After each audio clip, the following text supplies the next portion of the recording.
Good evening, everyone. I'm Bob Grip, inviting you to stay tuned to the News 10 Nightcast as we go live on location to the Greater Gulf State Fair. Stay with us.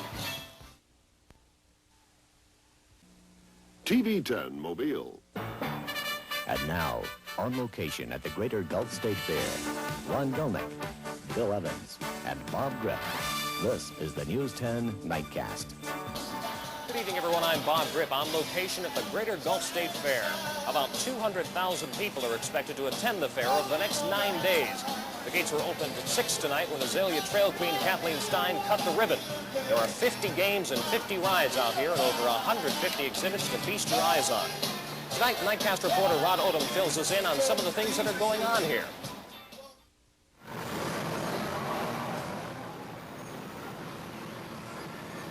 They came to ride.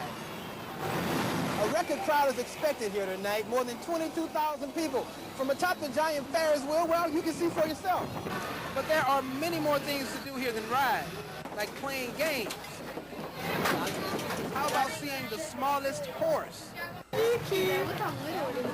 And this is the world's biggest pig, all 1,100 pounds of it. Pork chop. This place also drew much attention. Joy Beth Bodie got a free picture taken in case she's ever lost. Her mom loves the idea. And they also give a description on there so we can use it in case we ever needed it, which we hope and probably never would. There are also fingerprints at the Identa Kid booth each night from 6 to 9 p.m. Now, what would a fair be without politics? The Republican candidate for governor was here. Well, I just want to be able to talk to more people and shake their hands and let them see what I look like, give them an opportunity to ask me any questions they want. Many more people are expected to show up here tonight when Midnight Madness gets underway. That's less than an hour from now. It's when you pay one price and ride as many times as you like. Reporting from the Gulf State Fair, I'm Rod Odom. Back to you, Bob. Thank you. There are some wild and wacky rides here at the Greater Gulf State Fair. Tonight, Michelle, Meredith, and the Live Eye are out with one of the more unusual rides. Michelle?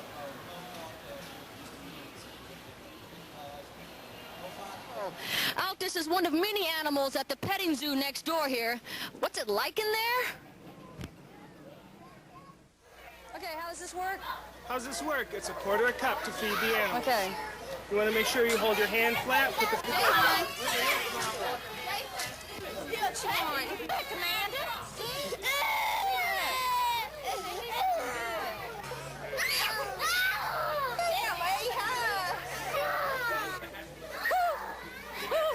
Oh, no, it doesn't feel bad. It feels great, yeah. Okay, you got it, you got it.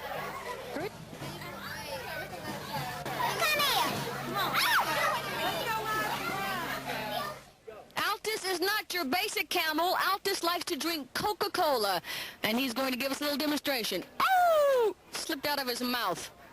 I got any left? There we go. I understand Altus also likes to drink beer, but he's not allowed to drink on the job. Back to you, Bob. On the fairgrounds anyway. Thank you, Michelle. Michelle Meredith with the Live Eye at the petting zoo. Another big event happening this weekend along the Gulf Coast is the annual Shrimp Festival in Gulf Shores.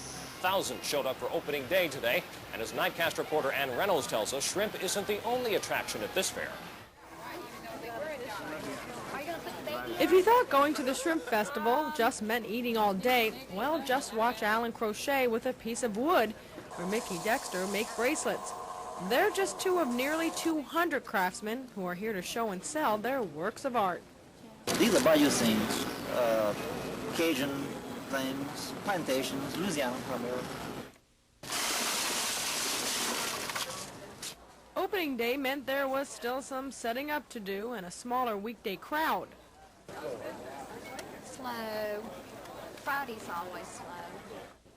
But fair veterans like painter John Carlson calmed the worried. The turnout last year was really tremendous, and like I said, the streets were just packed. Everybody had good food and was having a good time. And folks like Blanche Summerall proved his point, coming here just to shop and stare. It's a very good show, a very good art show, a lot of good art here, and of course other things. But the shrimp, of course, is the big attraction here. Festival officials say they go through anywhere from 10,000 to 30,000 pounds of shrimp a day, and they say it's a good product that keeps the crowds coming back every year. The Taylors are one family you can thank for that. In the deep fat fryer, And presto, you have golden fried shrimp. Golden fried shrimp Iva Kegel can eat, but part of a festival she hasn't missed in 15 years. I can't eat shrimp, but I'm still a shrimp festival lady. Sounds good, don't it? In Gulf Shores, Ann Reynolds, News 10 Nightcast. And remember, if you plan to spend the night in Gulf Shores, make sure you have reservations. Most of the hotels are already booked up. Another Mobile public official is under indictment tonight. We'll have that story and a lot more when the News 10 Nightcast live on location returns. Stay with us. County Commissioner Douglas Wicks joins the list of public officials under indictment tonight. A federal grand jury in Mobile charges Wicks extorted $4,000 from companies trying to do business with the county. Some of those extortion charges are connected with a county landfill in Chunchula. Needless to say, I denied, and of course I'm not guilty of the charges, and I feel very confident that when the justice system runs its course, it'll be proven to everyone who may be concerned. Wicks will be arraigned later this month. His trial is set tentatively for January.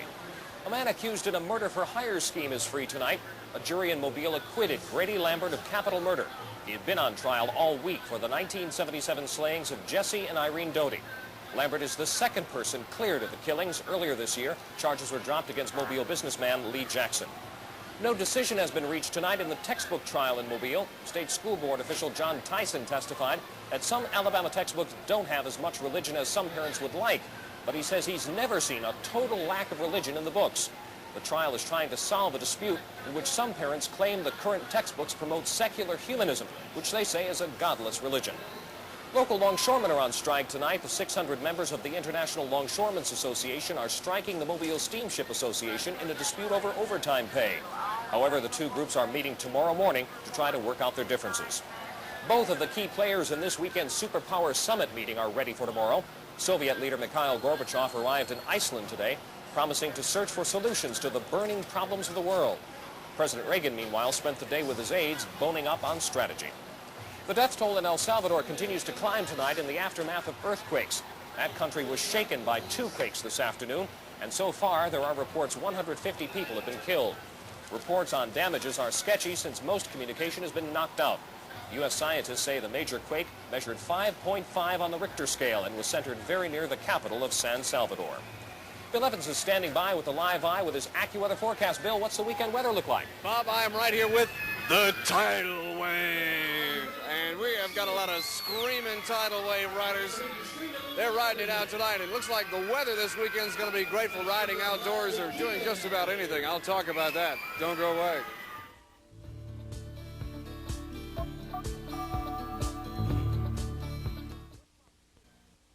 It's been a glorious night here at the Greater Gulf State Fair. The weather's been beautiful.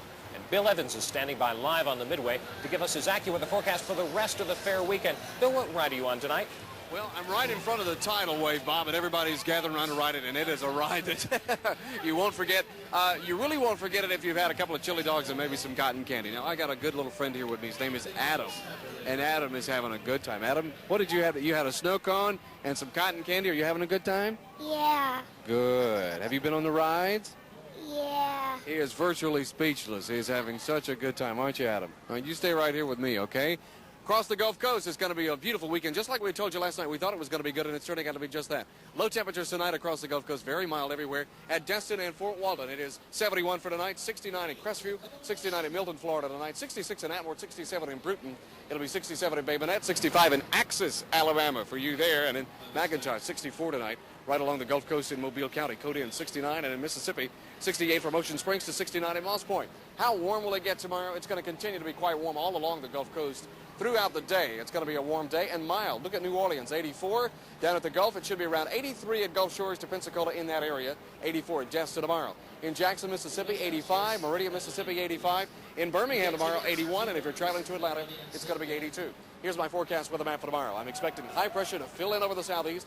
Notice the frontal boundary right along the Gulf Coast. Maybe along the extreme coastal sections, we might get a couple of isolated thunder showers and maybe a few thunder showers over the Gulf waters. But it looks like a sunny, fair weekend Saturday and Sunday, and it really is going to get a good mark on the Evans Index. Hang on, you just won't believe how great the weekend is going to be. Tonight is beautiful. We have virtually clear skies to partly cloudy in Mobile. The temperature is very comfortable. Right now we have just that, a comfortable temperature right at 75 in Mobile. It's 74 in Pensacola. Humidity's in the moderate range. Winds north, and that's why it is so pleasant tonight. North at 8 Mobile, 9 in Pensacola, and the barometer has been falling. It's at 29.99. Here's the sunrise and sunset for tomorrow. And in the Gulf, the water temperature is still averaging about 5 degrees above normal. It is 82 degrees. Well, throughout this evening, it's been nice weather. It's great if you're coming on out to the fair tonight, or if you're going to be out tonight, going down to the Shrimp Festival tomorrow or Sunday. Good-looking weather indeed. Look at the satellite picture from tonight, and it's going to show you just partly cloudy skies across the Gulf Coast. That area of clouds and rain that we had yesterday has moved off the Atlantic coast. Southeastern radar tonight shows a few scattered rain showers right over the Gulf waters, stretching in a line all the way up through southern Georgia and up the Atlantic coast. So it looks like most of the rain is going to get on out of the way now. No rain in Mobile or Pensacola tonight, except for those few showers over the Gulf waters. So things are looking good for this weekend and for the weather forecast. Look at my boating forecast. Planning on boating, maybe a couple of isolated thunder showers, but it's really going to be sunny over the Gulf waters. Winds are going to be right out of the east at 10 knots. Gulf waves 1 to 3 feet with a light chop in the inland protected areas. Here's the tides for tomorrow and the river stages at the Coffeyville and the Claiborne dams along the Tombigbee and the Alabama rivers. Here's my fishing game forecast for tomorrow to show you that if you're going fishing, fish around that high tide early in the morning from 6 a.m. until noon. Here's my forecast for the rest of tonight. Partly cloudy and pleasant. A gorgeous evening for taking a little ride tonight. Low tonight 66. Tomorrow it's going to be sunny and it's going to be mild, and I expect it to be a day filled with sunshine except for maybe a few isolated thunder showers. High tomorrow 83, the low tomorrow night 68. Let's rate the weather on a scale of 1 to 10. The weekend with so many activities going on, I give it a 9 on the Evans Index. That's an almost perfect weekend except for a few clouds and maybe an isolated thunder shower. It'll be nice. Here's my 5-day forecast. Now beginning in the first part of next week, we're going to have some thunder showers on Tuesday. Beginning on Monday, we'll have them heavy on Tuesday. Scattered thunder showers on Wednesday. Highs still in the low 80s, lows at night are going to be in the low 60s. So I've been having a good time, Bob, right here on the Midway all night long. I'll be here again tomorrow night, both 6 and 10 with Nancy and Erica. I think I'm going to jump and ride the tidal wave. What do you think, Bob? All right, you got plenty of time to do it. Go ahead. Thank you, Bill. Ron Gollnick was busy tonight covering high school football. He'll have highlights when the News 10 Nightcast returns with our live coverage from the Greater Gulf State Fair.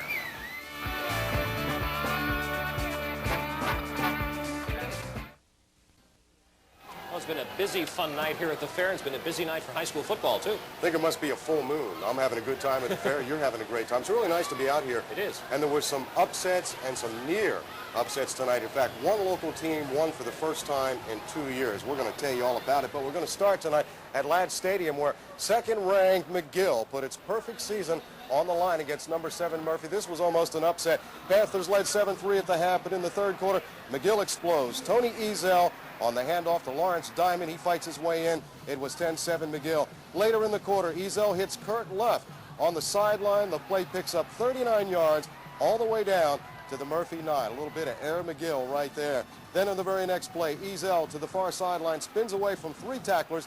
Look at that great second effort. Bulls his way into the end zone. 17-7 Jackets. That's the way it ended. McGill goes to 7-0. They qualify for the state playoffs for the first time in school history. Murphy now 3-4. Good win tonight for McGill. And winless Baker had a very, very tough assignment tonight. They played host to our 4th-ranked team, the Leopards of Blount High School. This is second quarter action now. Blount quarterback Alan Kennedy with a 28-yarder to Anthony Collins. Look at that super diving catch at the Baker 2-yard line. What a great catch by Collins. 2 plays later, Kennedy tries to get over. He's caught, and then he kind of just spins away, bulls into the effort. Good end zone, good second effort. Made it 12-0. Leopards on top at the half. They won big tonight, 34-2 over Baker. Baker still winless. Blount now 5-1. And at Pritchard Stadium tonight, it was our 8th-ranked Viger Wolves taking on number 9 LaFleur. 2 teams who started off the season with a bang, but they have struggled in recent weeks. Electron Williams takes the handoff. He heads off tackle to the far sideline. He will go 39 yards for a touchdown. What a great run. 6-zip Viger in the opening quarter of play at Pritchard Stadium tonight. Right before intermission, quarterback Carl Cannon on the option just goes ahead and calls his own number. He takes it 19 yards untouched into the end zone. 14-0 Viger at the half. Viger won 28-zip in tonight's ball game at Pritchard Stadium. And once beaten Leroy traveled into Mobile County tonight to take on St. Paul's at the Theodore High School field. Both teams with 1 loss on their record going in tonight. Early on, the Saints in red pick off the Leroy pass. Quarterback Sean Sullivan has it intercepted by Lyle Mosley, who returns it for a 14-yard pickup.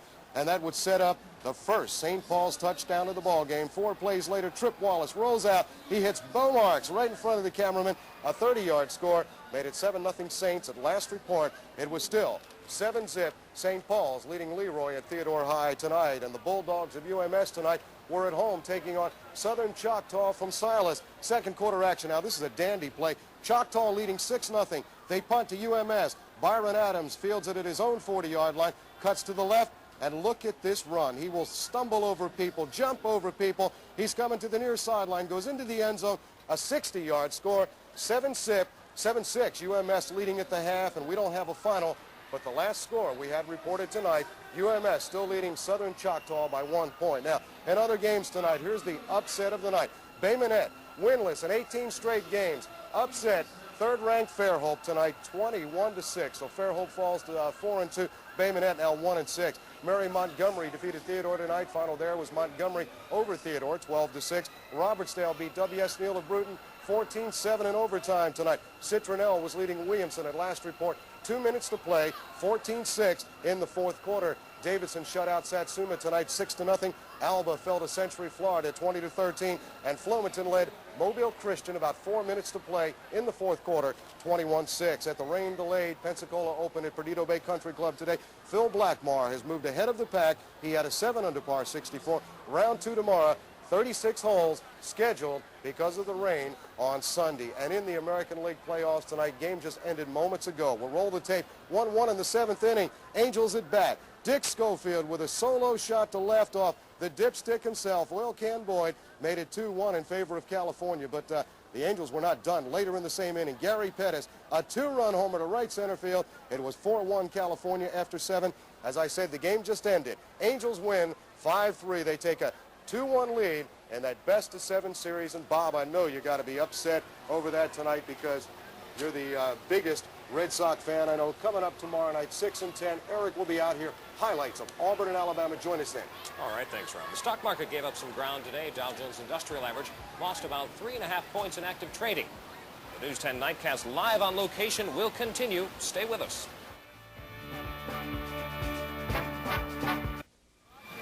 Well, I hope it's going to be a good day tomorrow for anybody who wants to come out to the fair. How about it, Bill? Well, Bob, it is going to be great weather for the fair. It's going to be cool. It's going to be sunny tomorrow, and particularly in the morning on my forecast, it'll be sunny and pleasant in the morning temperature. It's going to be right around 70 degrees. It'll warm up to a high of around 83 tomorrow afternoon. The Midnight Madness folks are out here, Bob. And Midnight Madness people at the fair, you know, they're kind of like animals. They ride every ride about 20 times. They look like they're ready to have a good time, and the weather's going to be accommodating tonight. Really, it's going to be good. All right, thank you, Bill. Ron, you got some updated scores for us? We have some updates. Foley traveled into Biloxi tonight. They beat Biloxi 24-21. Foley now 7-0. St. Paul's got by Leroy in overtime 17-14. And UMS defeated Southern Choctaw tonight 24-6. Come on out and join us at the fair all weekend long. All right, thanks, Ron. And finally tonight, there is a Roman Catholic nun tonight who is not on the side of the Angels. Sister Anita Maria is on the side of the Red Sox. Massachusetts nun, who is 80, wants the Sox to go all the way to the World Series and win it, just like the last victory she remembers in 1918. The nun says it's a matter of faith, and for a nun, that's a habit. That's our news for right now. From the Greater Gulf State Fair, join Nancy Pierce and the News 10 team tomorrow night right here from the fair at 6 o'clock. Have a good weekend.